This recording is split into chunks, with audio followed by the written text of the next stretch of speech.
Traditionally, whenever you're using Blender, you have one hand on the keyboard and one hand on the mouse.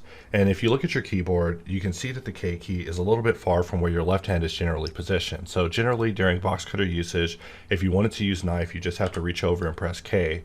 However, if your hand is oriented to the left side of the keyboard, that is a little bit far to reach for this particular maneuver.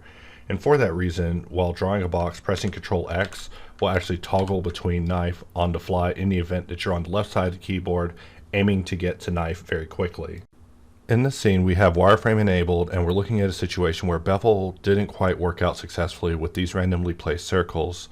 If I were to press D and switch over to box, you see that we're in cut where I normally am beginning my operation.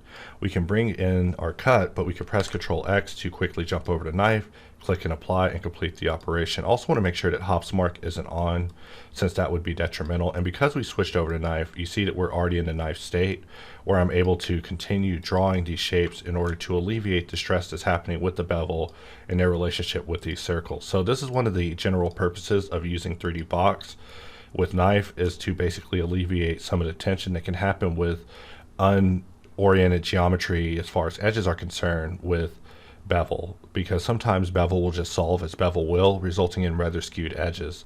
If I were to press Q and go under operations and choose clean mesh, we can actually see the solution that Blender actually provides for us. So our goal with Blue Box is to provide an alternative way for users to draw the geometry that will guide the results of their booleans and bevels, giving them a better shading relationship.